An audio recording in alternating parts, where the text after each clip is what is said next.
Hello guys, welcome to current affairs funda. आज के session में हम 29 मई 2026 तक के सभी इंपॉर्टेंट करंट अफेयर्स को कवर करेंगे। आगामी जो एग्जाम्स हैं बैंक, एसएससी, रेलवेज, तो उसमें इस तरीके के क्वेश्चंस पूछे जा सकते हैं। मेरा नाम है विकास शर्मा।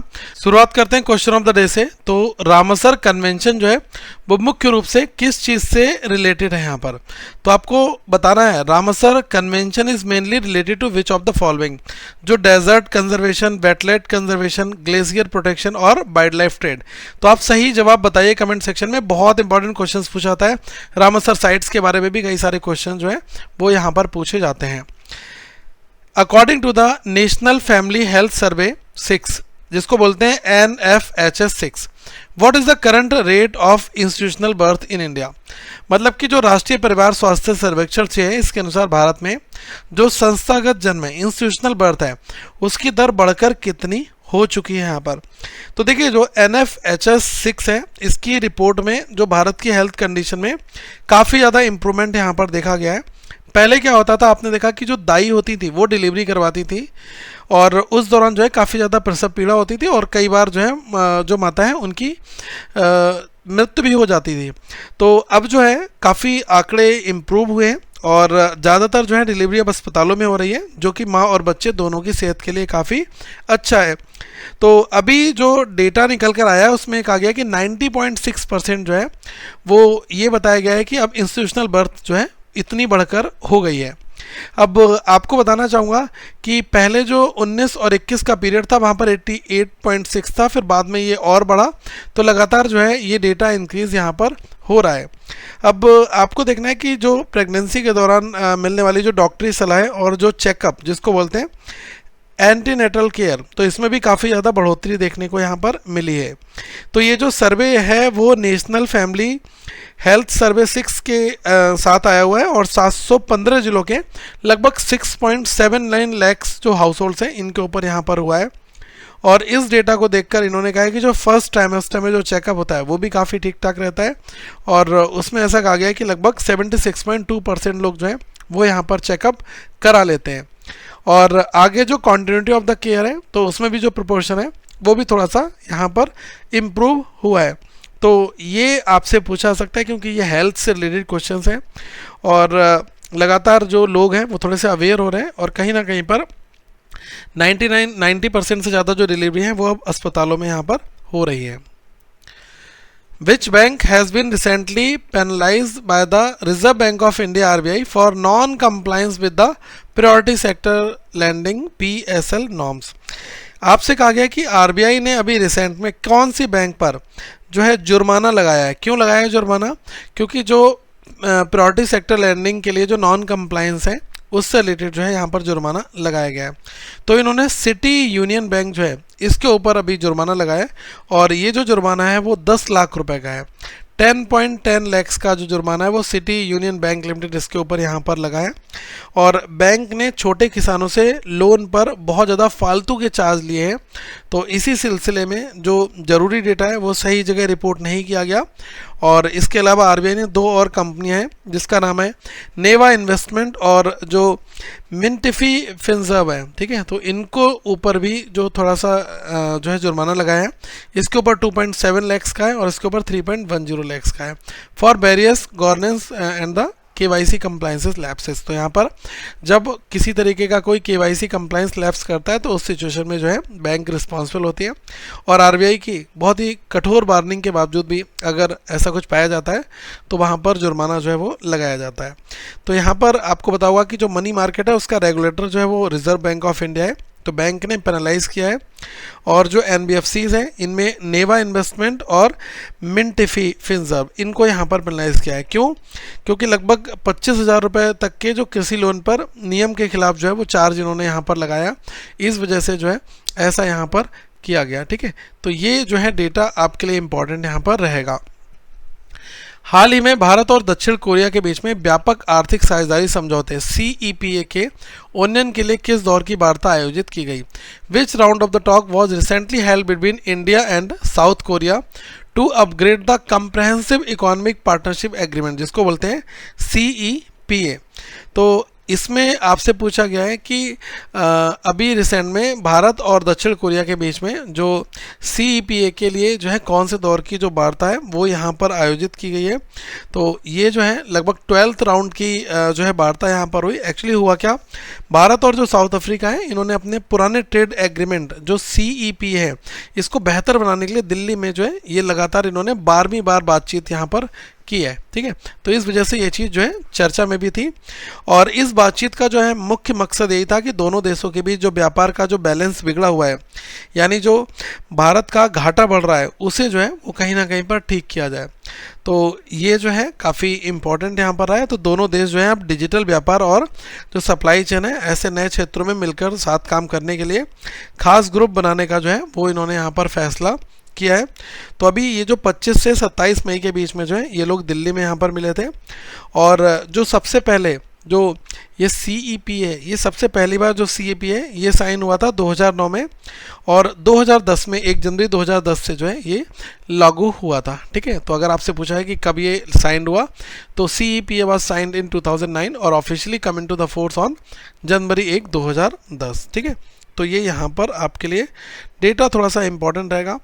और जो CEPA है ये एक ऐसा एग्रीमेंट होता है जिसमें सिर्फ सामान पर टैक्स कम नहीं होता बल्कि जो सर्विस है, इन्वेस्टमेंट है और अन्य जो है उन आर्थिक सहयोग के नियम भी यहाँ पर डिसाइड किए जाते हैं। अब ये जो भारत का व्यापार घाटा है वो ज़्यादा है, क्यों? क्योंकि जब कोई देश दूसरे देश को जितना माल बेचता है, एक्सपोर्ट करता है, उससे कहीं ज़्यादा उससे खरीद लेता है तो इसे जो है व्यापार घाटा जिसको बोलते हैं इम्पोर्ट। ठीक है, ये अगर उसने खरीद जो है किया है कई ज़्यादा, अगर उसने खरीद कर लिया तो इससे जो है यहाँ पर हमें ट्रेड डेफिसिट देखने को मिलेगा। ठीक है, मतलब जितना आप माल भेजो और उतना ही माल अगर आप उससे ले रहे हो, ठीक है, तो कहीं ना कहीं पर वो बैलेंस रहता है। और यहाँ पर क्या हो रहा है कि हम दूसरे देश को जितना माल बेचते हैं उससे कई ज़्यादा हम उससे खरीद रहे हैं, तो यहाँ पर जो है ट्रेड डेफिसिट देखने को मिल रहा है। ठीक है, तो अभी इन दोनों देशों ने जो है बैलेंस करने के लिए जो है अभी एक CEPA में ये लोग दिल्ली में यहाँ पर मिले हैं। Which fintech company has recently received in principal approval from the Reserve Bank of India for a payment aggregator physical PAP license? अभी क्या हुआ है, रिसेंट में जो डिजिटल पेमेंट कंपनी है जिसका नाम है मोबिक, तो मोबिक ने बेसिकली क्या है इसको RBI से पेमेंट एग्रीगेटर फिजिकल का जो लाइसेंस है वो यहाँ पर इसके लिए जो शुरुआती मंजूरी है वो यहाँ पर प्रिंसिपल अप्रूवल दे दिया गया है। ठीक है, अब इससे होगा क्या कि इस लाइसेंस को मिलने के बाद में जो मोबिक है ना वो आप देखेंगे कोई शॉप है या पेट्रोल पंप है जैसे ऑफलाइन जगह पर भी अपना पेमेंट सिस्टम जो है वो आसानी से वहाँ पर इंस्टॉल कर सकेगी। ठीक है, अब इसमें कंपनी का प्लान ये है कि अगले 1.5 से 2 सालों में जो छोटे व्यापारी हैं इनसे लेकर जो रिटेल स्टोर्स है ना वहाँ तक अपनी पहुँच जो है वो यहाँ पर पहुँचाई जा सके, तो उस वजह से जो है ये इम्पॉर्टेंट है। अच्छा, बैंकिंग अवेयरनेस के लिए ये चीज़ इंपॉर्टेंट है कि पेमेंट एग्रीगेटर होता क्या है, तो पूछा जा सकता है कि और ये कैसे ऑनलाइन व ऑफलाइन पेमेंट से अलग यहाँ पर काम करता है। तो पेमेंट एग्रीगेटर में क्या होता है, ये एक ऐसी सर्विस होती है जो मर्चेंट है ना, जैसे कि दुकानदार हैं, तो इनको अलग अलग पेमेंट ऑप्शन जैसे कि कार्ड हो गया, UPI वैलेट हो गया, तो इन सब चीज़ों के साथ में जो है वो आपको एक ही सिस्टम के जरिए जो है आपको प्रोवाइड करने की सुविधा जो है वो यहाँ पर देता है। तो जो ये PAP लाइसेंस है इसमें बेसिकली क्या होगा कि जो फिजिकल शॉप्स हैं इस पर ऑफलाइन पेमेंट करने के लिए जो है ये चीज़ यहाँ पर एग्रीगेटर फिजिकल का इनको प्रिंसिपल अप्रूवल मिल गया है। तो ये अभी फाइनल लाइसेंस नहीं है बल्कि अभी प्राइमरी जो है मंजूरी है वो RBI की तरफ से, मतलब कंपनी को लाइसेंस मिलने के लिए अभी जो RBI की मेजर गाइडलाइंस है उनको भी यहाँ पर फुलफिल करना पड़ेगा। तो ये आपसे इंटरव्यू में पूछा जा सकता है कि ये जो आपका पेमेंट एग्रीगेटर है वो क्या होता है। ठीक है, वो पूछ सकते हैं आपसे। How many appointment letters were recently distributed by the prime minister Narendra Modi at 19th Rozgar मेला? तो जो 19वां रोजगार मेला था तो इसमें जो है कितने युवाओं को जो है अपॉइंटमेंट लेटर्स जो हैं वो यहाँ पर डिस्ट्रीब्यूट किए गए। तो आपको बताना चाहूँगा कि प्रधानमंत्री नरेंद्र मोदी ने अभी 19वें जो रोजगार मेला है इसमें 51,000 से जो ज़्यादा छात्र हैं इनको सरकारी नौकरी की जो अपॉइंटमेंट लेटर्स हैं वो यहाँ पर दिए गए, और ये जो प्रोग्राम था वो वीडियो कॉन्फ्रेंसिंग के जरिए 47 अलग अलग जो शहर हैं उसमें आयोजित किया गया।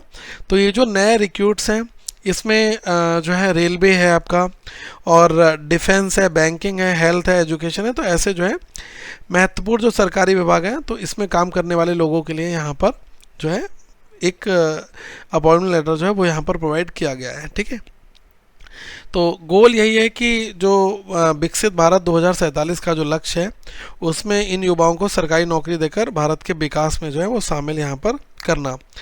अब क्वेश्चन आपसे ये भी पूछा जाएगा कि जो रोजगार मेला है वो किस तरीके से भर्ती की जो पारदर्शिता है ना और भर्ती प्रक्रिया को तेज करने में कैसे मदद यहाँ पर कर रहा है। ठीक है, तो ये अलग अलग चीज़ें हैं, और सरकार की हमेशा पहल ये होती है कि हम रोजगार मेला अगर लेकर आएँ तो जो अलग अलग डिपार्टमेंट में जो पोजीशंस खाली हैं इनको तेज़ी से ट्रांसपेरेंट के साथ में हम यहाँ पर फुलफ़िल कर पाएँ। ओके, तो अभी मोदी जी ने 51,000 से ज़्यादा सरकारी नौकरी के जो अपॉइंटमेंट लेटर हैं वो यहाँ पर सौंपे हैं।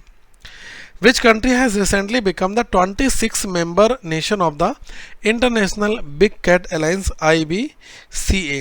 आपसे यहाँ पर कहा गया है कि अभी रिसेंट में जो आधिकारिक रूप से भारत द्वारा जो इंटरनेशनल बिग कैट अलायंस है इसकी सदस्य जो है वो किस देश ने यहाँ पर ली है। तो जो सऊदी अरब है ना वो यहाँ पर बना है। ठीक है, अभी हुआ क्या कि सऊदी अरब ने जो 22 मई था ना, 22 मई 2026 को ऑफिशियली भारत द्वारा जो शुरू किया गया इंटरनेशनल बिग कैट अलायंस है इसकी जो मेंबरशिप है वो यहाँ पर ले ली है।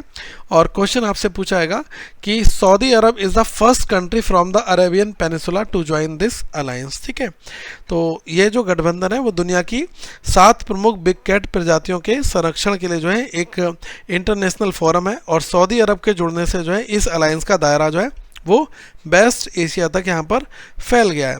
अब इसमें और क्या क्या इंपॉर्टेंट आपके लिए रहने वाला है वो भी आप लोग थोड़ा समझ लें। बेसिकली जो IBCA है ये है क्या, आपसे ये भी पूछा जा सकता है कि IBCA का मतलब क्या है, इंटरनेशनल बिग कैट अलायंस। तो इसमें क्या होगा कि जो बिग कैट्स हैं इनके संरक्षण के लिए भारत में जो है एक ग्लोबल अलायंस जो है वो यहाँ पर बन रहा है, और ये जो है आपका फर्स्ट कंट्री जो अरेबियन पेनिसुला से है, लेकिन अगर हम इसकी बात की जाए तो ये जो है 26वां है, 26 मेंबर नेशन है, बट अगर हम अरेबियन पेनिसुला की बात करेंगे तो वहाँ का ये जो है पहला कंट्री है। ठीक है, तो ये क्वेश्चन आपके लिए यहाँ पर थोड़ा सा इम्पोर्टेंट रहेगा। और अभी ये हो रहा है कि जो IBCA का सीधा सीधा ऑब्जेक्टिव यही है कि अलग अलग जो तकनीकी हैं और जो टेक्नोलॉजी है उनको यहाँ पर शेयर किया जाए, और जो एनिमल्स हैं उनके जो रिहेबिलिटेशन के लिए जो है यहाँ पर एक सेफ़ इन्वायरमेंट क्रिएट करना। तो इसमें जो है बिग कैट जैसे कि हिम तेंदुआ या चीता, इसके बारे में जो है बात यहाँ पर कही गई है। ठीक है, तो ये चीज़ यहाँ पर है। और जो ग्लोबल प्लेटफॉर्म पर जो कंजर्वेशन है वो 7 स्पीसीज का, वो क्या है, tiger, lion, leopard, snow leopard, cheetah, jaguar and puma. तो इनको ही जो है IBCA के अंदर इंटरनेशनल बिग कैट अलायंस में यहाँ पर शामिल किया गया। ये जो है 7 स्पीसीज है यहाँ पर। What is the total financial outlay allocated for the Bhavya scheme. तो आपसे यहाँ पर कहा गया है कि अभी सरकार ने जल्दी ही जो है एक भाव्या, जिसको बोलते हैं भारत औद्योगिक विकास योजना, तो है जो ये नया जो है इसकी स्कीम स्टार्ट किया है। तो इसका मकसद है भारत को दुनिया का मैन्युफैक्चरिंग जो है हब बनाना। तो इसमें जो है आउटले रखा गया है वो 33,660 करोड़ का रखा गया है। अब होगा क्या कि पूरे देश में 100 जो है plug and play industrial park यहाँ पर बनाए जाएंगे। ठीक है, तो ये चीज़ इंपॉर्टेंट है। और दूसरा है इनके लिए फाइनेंशियल आउटले इतना है, और स्कीम का नाम जो है वो है भाव्या। भाव्या को बोला जाता है भारत औद्योगिक विकास योजना। ठीक है, तो ये चीज़ आप यहाँ पर नोट कर लीजिएगा, क्योंकि यहाँ से जो है ये फुल फॉर्म जो है वो भी यहाँ पर इम्पॉर्टेंट रहेगी। ठीक है, और पार्क साइज में क्या हो रहा है कि 100 से 1000 एकड़ जो है पहाड़ी इलाकों के लिए इन्होंने 25 एकड़ का पार्क साइज का एरिया रखा है, और ऐसा कहा जा रहा है कि 1 करोड़ प्रति एकड़ की जो है वो यहाँ पर मदद यहाँ पर की जाएगी। ठीक है, तो ये जो भाव्य योजना है वो यहाँ पर है। और आगे आप देखेंगे कि जहाँ पर बड़े पैमाने पर जो गुड्स हैं वो प्रिपेयर्ड होते हैं, तो इसीलिए हम बोलते हैं भारत को मैन्युफैक्चरिंग हब जो है वो यहाँ पर थोड़ा सा किया जा रहा है। तो इन्होंने जो है 100 बिल्कुल मॉडर्न इंडस्ट्रियल पार्क जो है ये बनाना है। तो इन पार्क्स में सारी जो ज़रूरी सुविधाएं हैं वो यहाँ पर पहले से मौजूद होंगी, तो जिससे क्या होगा कि कंपनियाँ बिना किसी देरी के अपना प्रोडक्शन यहाँ पर स्टार्ट कर पाएंगे। और इससे क्या होगा कि भारत में जो FDI है वो भी काफ़ी आएगा, जॉब्स हैं वो भी यहाँ पर काफ़ी सारी रहेंगी। तो ये चीज़ें हैं।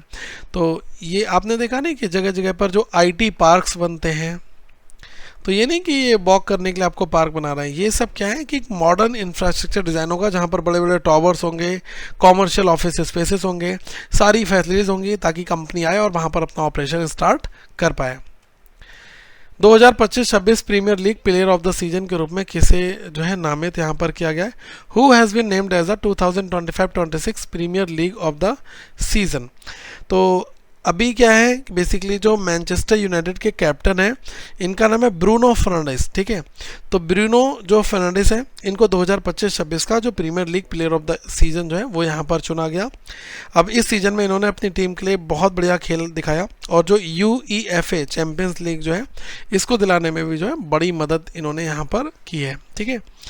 और आपसे पूछा जा सकता है कि जो ब्रूनो है वो इस सीज़न में 21 जो असिस्ट जो गोल है ना उनको करने का इन्होंने एक बड़ा रिकॉर्ड बनाया है। तो इससे पहले जो है बड़े बड़े दिग्गज जो खिलाड़ी थे वो भी नहीं तोड़ पाए थे, ठीक है। तो ये अपने आप में एक अच्छा खासा रिकॉर्ड है।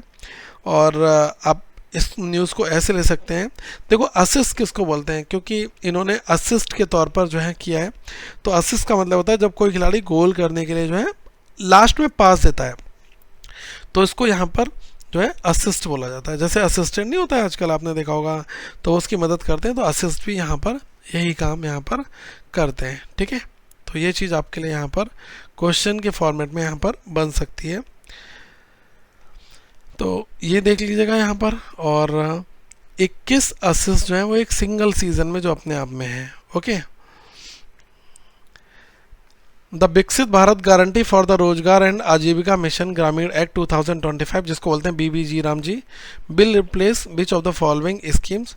तो सरकार ने, आपको पता होगा कि जो मनरेगा है उसका नाम बदलकर जो है अब जो है विकसित Bharat guarantee for the Rozgar and Ajeevika mission यानी BBG राम जी जो है वो कर दिया है। तो इस स्कीम के साथ क्या होगा कि साल भर में 100 की जगह जो है वो 125 दिन का रोजगार जो है वो यहाँ पर मिलेगा। तो जो Mahatma Gandhi national rural employment guarantee act था तो उसकी जगह पर ये BBG राम जी है, ठीक है। तो ये आप यहाँ पर देख लेना कि ये जो ड्राफ्ट रूल्स हैं वो पहले अनाउंसमेंट तो पहले भी हो चुका है ये, अब लेकिन क्या होगा कि जो ड्राफ्ट रूल्स है ना वो भी इसके बन चुके हैं, विकसित Bharat guarantee for the Rozgar and Ajeevika mission Gramin act 2025 जिसको हम लोग बोलते हैं BBG राम जी, ठीक है। तो ये यहाँ पर आएगा, पुराना नाम आपसे पूछा जा सकता है। तो ये था महात्मा गांधी राष्ट्रीय ग्रामीण रोजगार गारंटी अधिनियम। अब नया नाम जो है वो भारत गारंटी, विकसित भारत गारंटी फॉर रोजगार एंड आजीविका मिशन ग्रामीण है। तो ये 1 जुलाई 2026 से लागू होने वाला है, इस वजह से ये चर्चा में है। तो आपको थोड़ा सा रिवीजन यहाँ पर पता चल जाए, ये इंपॉर्टेंट सेगमेंट यहाँ पर बन जाएगा। अब इसमें जो रोजगार की गारंटी है वो क्या है, 100 से 125 दिन की बात कही जा रही है। और जो फंडिंग है वो केंद्र सरकार के बीच में 60-40 का रेशियो यहाँ पर रहेगा, ठीक है। और तो जो कॉस्ट शेयरिंग मॉडल है वो ऐसा है। तो खेती के पीक सीजन में जो है 60 दिन का ब्रेक लेने की जो अनुमति है वो भी यहाँ पर है, ठीक है। और जो नेशनल लेवल स्टीयरिंग कमेटी और जो सेंट्रल ग्रामीण रोजगार गारंटी काउंसिल है वो इसका जो है मॉनिटरिंग यहाँ पर करेगी।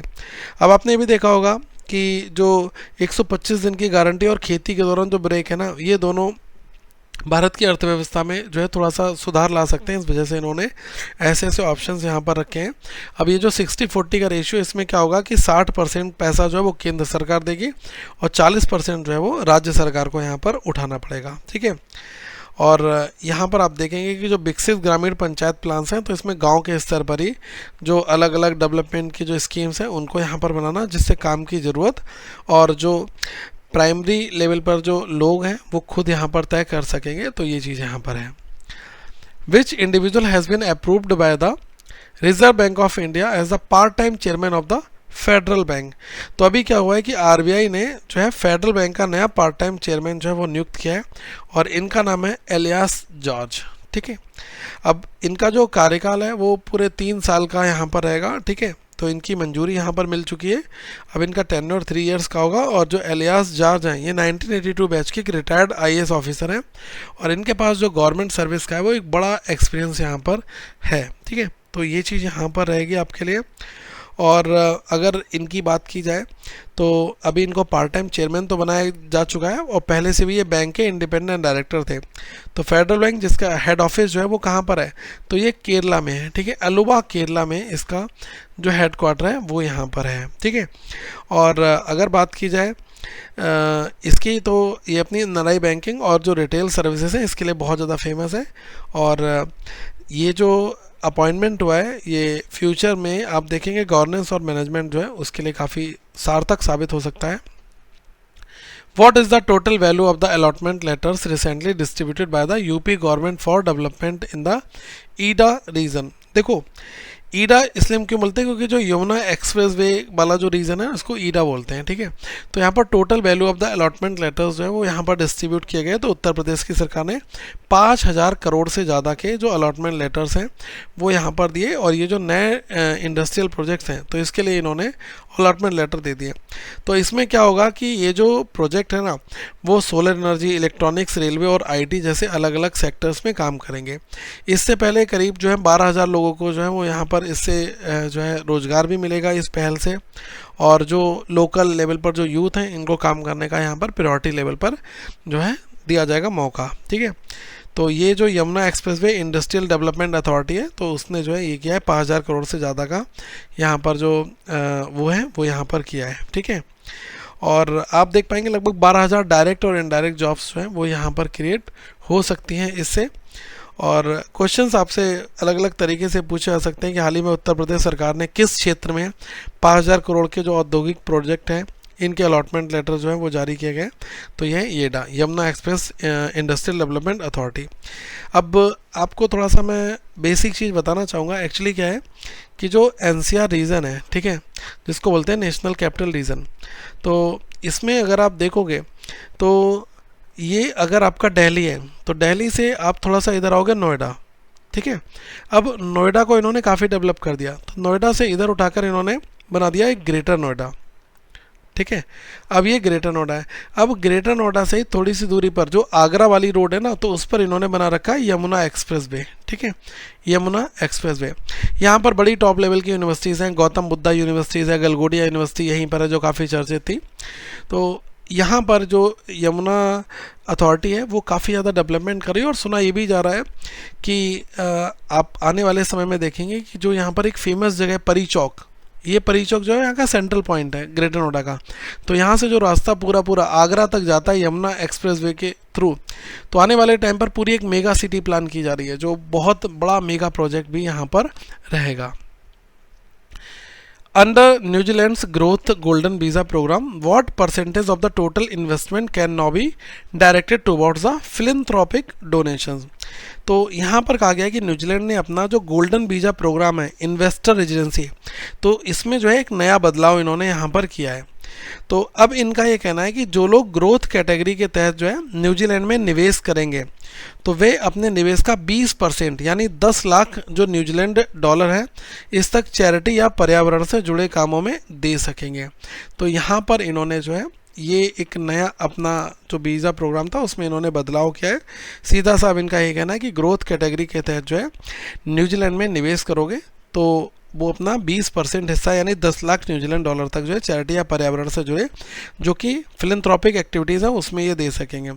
तो इस नियम का जो फ़ायदा है वो 1 जून 2026 से लागू होगा और इसका मकसद ये है कि दुनिया भर के जो अमीर लोग हैं इनको न्यूजीलैंड की तरफ जो है वो यहाँ पर आकर्षित करना।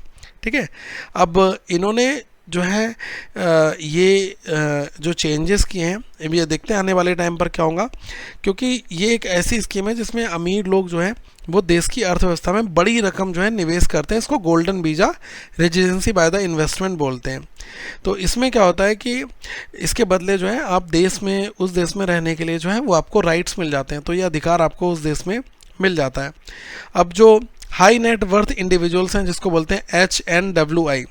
तो ये वो लोग होते हैं जिनके पास बहुत ज़्यादा वेल्थ, बहुत ज़्यादा सब जो है पैसे होते हैं।